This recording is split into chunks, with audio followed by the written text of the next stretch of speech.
അടിച്ചും തിരിച്ചടിച്ചും ഇറാനും ഇസ്രായേലും. തങ്ങളുടെ പൗരന്മാർ ഇറാൻ വിട്ട് ഉടൻ പോകണമെന്ന് ഇന്ത്യ ആവശ്യപ്പെട്ടു.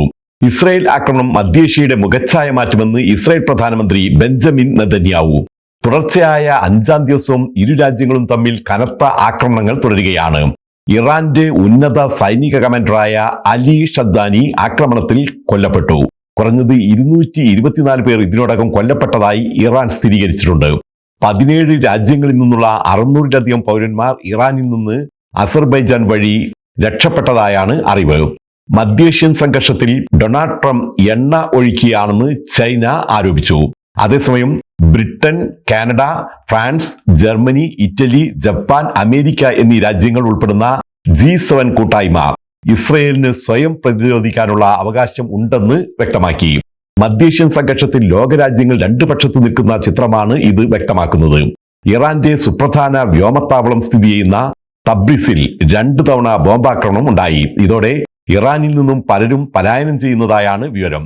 ഇസ്രയേലിലെ ഏറ്റവും വലിയ എണ്ണ കമ്പനിയായ ബസാൻ സ്ഥിതി ചെയ്യുന്ന ഹൈഫ തുറമുഖത്തിന് ഇറാന്റെ മിസൈൽ ആക്രമണത്തിൽ കാര്യമായ കേടുപാടുകൾ സംഭവിച്ചു. ഇതോടെ തുറമുഖം പൂർണ്ണമായും അടച്ചുപൂട്ടിയിരിക്കുകയാണ്. ഇസ്രയേൽ ചാരസംഘടനയായ മൊസാദിന്റെ ആസ്ഥാനവും ഇറാൻ ആക്രമണത്തിൽ തകർന്നതായാണ് വിവരം. ഇസ്രായേൽ ഇറാൻ ആക്രമണം ഗൾഫ് രാജ്യങ്ങളിൽ വികിരണ സുരക്ഷ നിരീക്ഷിക്കുന്നതിനായി GCC എമർജൻസി മാനേജ്മെന്റ് സെന്റർ പ്രവർത്തന സജ്ജമായി. ആണവ കേന്ദ്രങ്ങൾക്ക് നേരെയുള്ള ആക്രമണം സൃഷ്ടിക്കുന്ന ഗുരുതര സാങ്കേതിക പാരിസ്ഥിതിക പ്രത്യാഘാതങ്ങൾ കണക്കിലെടുത്താണ് മുൻകരുതൽ നടപടികൾ സ്വീകരിക്കുന്നത്. അതേസമയം ആശങ്കപ്പെടേണ്ട സാഹചര്യം ഇപ്പോഴില്ലെന്നാണ് GCC secretary general Jasim Al Budaiwi അറിയിച്ചത്. വ്യോമപാതയിലെ ഗതാഗതക്കുരുക്ക് കാരണം ഗൾഫ് രാജ്യങ്ങളിൽ നിന്നുള്ള പല വിമാനങ്ങളും വൈകിയാണ് സർവീസ് നടത്തുന്നത്.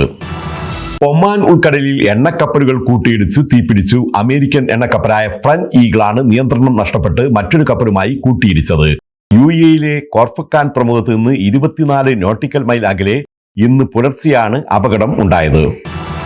ബഹ്റൈനിൽ ഇന്ന് രാവിലെ അപകട സൈറൻ മുഴങ്ങി. പരീക്ഷണത്തിന്റെ ഭാഗമായാണ് സൈറൻ മുഴക്കുന്നതെന്ന് ദേശീയ ദുരന്ത നിവാരണ മാനേജ്മെന്റ് നേരത്തെ അറിയിച്ചിരുന്നു. അടിയന്തര സാഹചര്യങ്ങളുമായി ബന്ധപ്പെട്ട തയ്യാറെടുപ്പുകൾ നടത്തുന്നതിനുള്ള ബോധവൽക്കരണത്തിന്റെ ഭാഗമായാണ് സൈറൻ മുഴക്കിയത്. സൈറൻ രാജ്യത്തുടനീളം പ്രവർത്തിക്കുന്നുണ്ടോ എന്ന് നിരീക്ഷിക്കുന്നതിനുള്ള പരീക്ഷണം കൂടിയായിരുന്നു ഇതെന്നാണ് അധികൃതർ അറിയിച്ചത്. കള്ളപ്പണം വെളുപ്പിക്കൽ വിരുദ്ധ ചട്ടങ്ങൾ ലംഘിച്ചതിന് UAE മറ്റൊരു മണി എക്സ്ചേഞ്ച് കൂടി അടച്ചുപൂട്ടി. സുന്ദൻസ് എക്സ്ചേഞ്ച് ആണ് അടച്ചുപൂട്ടിയത്. നിയമലംഘനത്തിന്റെ പേരിൽ സ്ഥാപനത്തിന്റെ ലൈസൻസ് റദ്ദാക്കുകയും 10 ദശലക്ഷം ദിർഹം പിഴ ചുമത്തുകയും ചെയ്തതായി UAE സെൻട്രൽ ബാങ്ക് അറിയിച്ചു. സൗദിയിൽ ഹജ്ജ് കർമ്മങ്ങൾക്കിടെ അവശത അനുഭവപ്പെട്ട് മക്കയിൽ ആശുപത്രിയിൽ ചികിത്സയിലായിരുന്ന തിരുവനന്തപുരം സ്വദേശിനി മരിച്ചു. ഭർത്താവ് സഫീറിനൊപ്പം ഹജ്ജിനെത്തിയ നാവായിക്കുളം ഡീസൽ മുക്കിലെ ഫർസാനയാണ് മരിച്ചത്. 35 വയസ്സായിരുന്നു. സൗദിയിൽ 3.5 പതിറ്റാണ്ടായി പ്രവാസിയായിരുന്ന തമിഴ്നാട്ടുകാരൻ അന്തരിച്ചു. അഫർ അൽ ബത്തീനിൽ ഏവർക്കും പരിചിതനായിരുന്ന ചെങ്കൽപ്പട്ടം കോവളത്തെ തമീം അൻസാരിയാണ് മരിച്ചത്. 56 വയസ്സായിരുന്നു.